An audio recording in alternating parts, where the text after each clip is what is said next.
Howdy, folks. Today's soap is brought to us by the way of Soap Commander. Yeah, there it is. I'm trying to make sure I'm in the frame there. This one here is called Embark. It's 6 ounces of goodness there inside the container, which is a pretty good size one. If you can see, it seems to be a bit tall, and hopefully, yeah, this might be a good example. This is Black Ship Grooming Grace O'Malley. Excuse me. And this is what this container looks like, and it's got 4 ounces of soap. So you can kind of tell there's definitely a size difference in the container, as well as how much soap is inside. But anyway, show you what it looks like on the inside. It has, I guess you might say, a beige or maybe a light brown color to it. And it whips up about the same way. It's got a light beige tint to it. And the scent, which is here on the aftershave, it's Tonka Ode and powder. Good stuff there. Aftershave balm. I'll use it off camera. And also, before I forget, like I do sometimes, the beard oil I'm still sporting, which I still have some in there, is from Classic Shaving, and this one here is Vato. I really like that stuff. It's a thicker oil, works well for the wild ones that I get from time to time. Excuse me. I have it whipped up here. Got the lather whipped up here in a Sarabachi bowl, and you can see it's a little on the wet side, not quite drippy. It's thickened up just a little bit. Got it whipped up here with the oh, there went some. The Shaven Sailor. This is a 3D printed brush handle, and I've got a synthetic knot in it. But it's, when I whip mine up, it's pretty much, I'm just working the sides of the bowl, and I spend, I guess you might say, most of my time lathering on the side of the bowl as opposed to inside, and I'm just doing the swirling, just keep on working at it, and in about 3 minutes, for me, that works out just fine. You get some pretty nice lather there. And the blade of the day is going to be using Treet Falcon again. And in case you're unfamiliar with the Treet Falcon, it comes double wrapped also, and the wrapper looks pretty much like the box there. And it's a cardboard box, by the way. Shaver of the day. Already got the blade inserted there. This is above the Tie Blue Calypso. And I really like the knurling on this handle. It's spiral. Seems to add, quite a bit of grip, even with your hands being soapy. I haven't had a lick of trouble. I've been shaving with it, in other words, quite a few times this past week. And feels really nice. Kind of tell on the underside there is a little plastic washer, if you will, to help protect the base plate. Base plate is flat. Kind of here of late, it seems like a number of shavers are coming out with their base plate being on the flat side. And in case you didn't see or notice, it does not say it's above the tie anywhere on the base plate. There's no markings on here, so you can't really tell who it's made by 50 years from now. If there was ever a complaint that I have seen, or maybe somebody like myself that collects razors, if you will, it's just one of those things that would be kind of nice to have on the bottom of the razor. Outside of that, though, this shaver is really nice. I already put a hot towel to the face this morning, and got the Phoenix Artisan Accoutrements Ice Cube. This one here is mentholated, and use it for the Preshave this morning. I got more than a day's worth of growth. Should be able to see it. It's out there. It'll be interesting to see how the Treet Falcon works with with this kind of growth. I know this shaver base plate. Yeah, I forgot to mention that it's H1, which in other words, it's going to be for average type beard, if you will. Speaking of average, I was reading an article earlier this week online, and it was posted by more than one outlet about why razor blades go dull, how they'll get chipped or cracked or whatever. And one of the mentions, that were very consistent in the articles, I read more than one of them, mentioned that the hair was soft. Hair's not soft. I mean, considering that, it's usually referred to as piano wire. Yeah, piano wire is not soft. And I know mine's not. I know not everybody's beard is the same. Um, some beard types are very thin. The bristles, the whiskers are very thin, and probably might be considered soft. But I know mine's nowhere near soft. It never has been. It's it's been pretty stiff. I just thought that was interesting. They will on in our article and mention about how razor blades will get little chips in them and whatnot, and how they dull and how they have different coatings and all that sort of thing. But I guess you might say in their attempt to make a better blade, use different steel coatings, so on and so forth. To me, I think the assumption is that all beard types are the same, and they're not. Heck, even as goes for the growth itself is different. I have used a Treet Falcon blade here off and on. Matter of fact, it is one of those surprises, if you will. When I bought these, thought I'd give them a try. I was surprised on how well they shave, considering you don't see much about them. Of course, there's hordes of blades out there to be trying. I haven't counted up just the ones that off of one website. In other words, that I usually go to, Razor Blade Club. They got a pretty good selection. You can buy individual blades, or you can buy them by the pack, or you can buy them by the hundreds. Just however you prefer to buy them. If he's got them available in a 100 pack, you can, I think, buy them by 30 pack also. But they do offer several to be choosing from. And I tell you what, there's a lot of razor blades out there to be choosing from.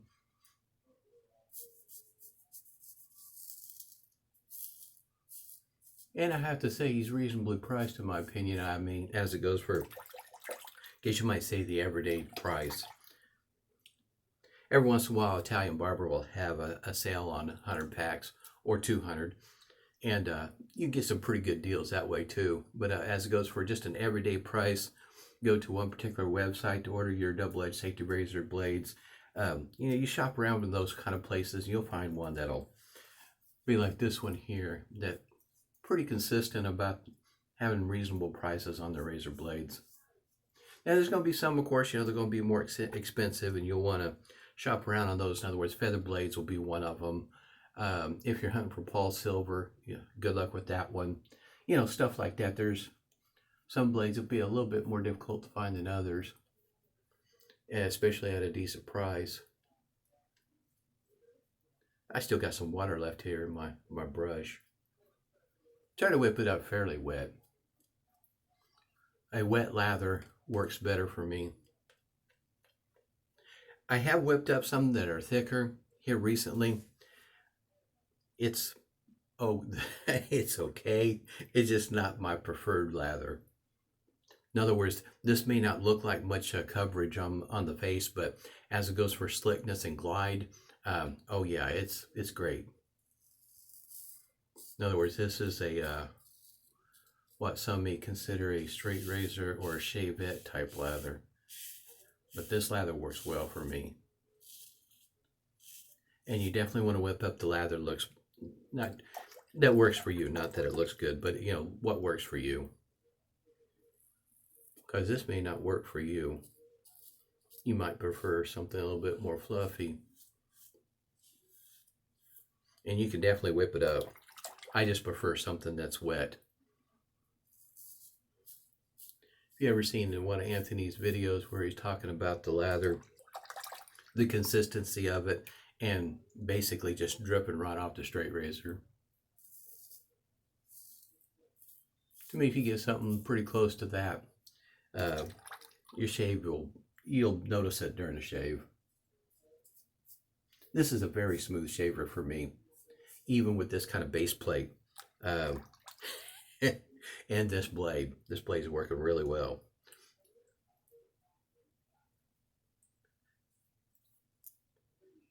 Price. Um, Above the tie, their price range on their razors vary. You can get this one here. I think it's still in stock. Last time I looked, I think it was around $64 if I remember correctly. And I think the pre-order might still be out for the Windsor. It's aluminum also for $72, I think it was, something like that. But anyhow, this is probably about as low as you'll find above the tie razors, and the rest of them, I guess you might say, price goes up from there. Just depending on what you're looking for and what you're wanting. You take care of these shavers, they're going to last you your lifetime going into the next. Pretty good buy in my opinion, especially if you like aluminum, something a little bit on the lightweight side of things. For me, I still work with those. In other words, I still shave with them because I find them lightweight shavers to be more challenging to use than one that has quite a bit of weight behind it. Something that weighs 3.5 ounces, to me, those shavers are generally really easy to use. Let the weight of the shaver, the sharpness of the blade do all the work. The light pressure, when you're using a heavyweight, a little bit different when you're using aluminum. Your pressure is going to be just a bit different. Not a whole lot, but just a bit different. And the shave might actually feel different with even a blade that you've used consistently or not, as far as that goes. You might find a blade that doesn't work well on some of your other shavers might actually work really well in this one.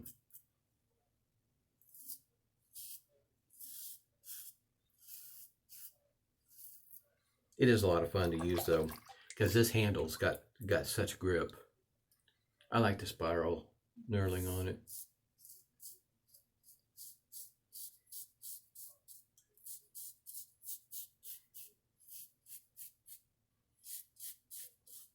There is some feedback with this blade.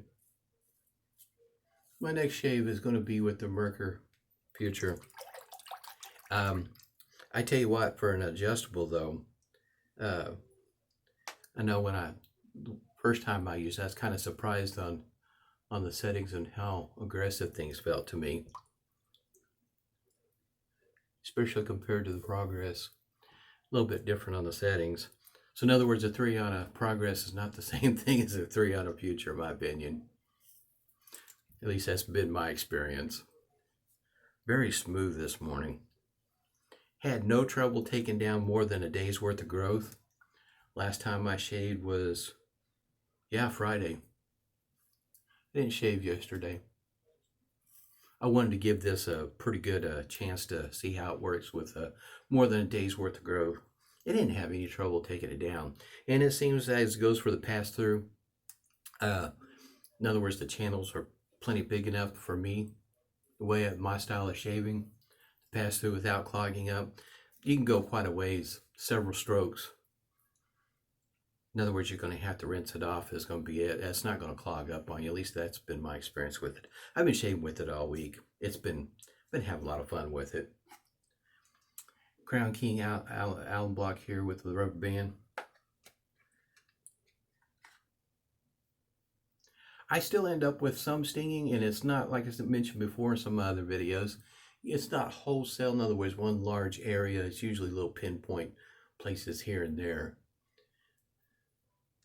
And that's been pretty much it, with regardless what kind of blade I'm using. So far, the smoothest blade I've used is a Persona blade. This one here comes pretty darn close. I can swap either one of them out and be close to being the same kind of shave. Still the same kind of little bit of stinging here and there, but nothing wholesale. But during the shave, though, it's a very smooth, comfortable shave. Feather, on the other hand, not quite so much. That one there, I could tell when I was shaving it with it, it was a bit edgy. And boy, howdy. I'm just about to the end of this, so I'm thinking about I'm going to have to swap out. I haven't decided which way I'm going to go with my witch hazel. I think it's about time to swap this in out. Use this one here when I'm off camera. This one's got peppermint and menthol in it. Has a nice cooling effect. I can smell the menthol. Menthol and the peppermint.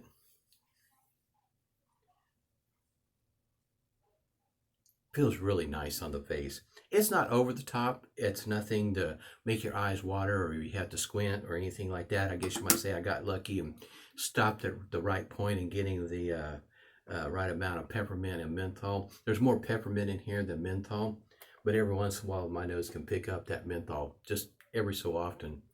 My nose is not the best in the world, by the way. This scent is the scent of the soap works well for my nose. I like oud. Oud works well. Go ahead and show you the consistency of the aftershave balm. I work a little bit into my face. I'll put just a little bit in there. But this container here is plastic, in case you're wondering. I'll put just a little bit. It's not runny by any means. You can kind of see it staying put.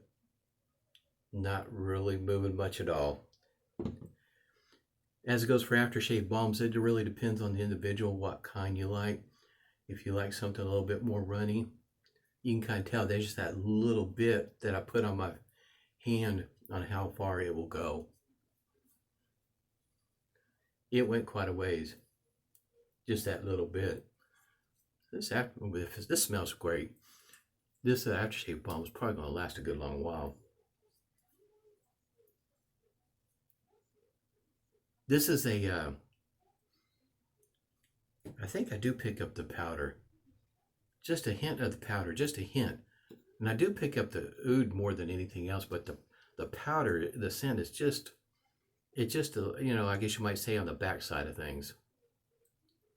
Oh, that's a great scent. Sure, I'm glad I got this one. Once again, that was Soap Commander Embark. Hope everybody's doing well. Stay healthy, stay safe, and smooth shaves to you.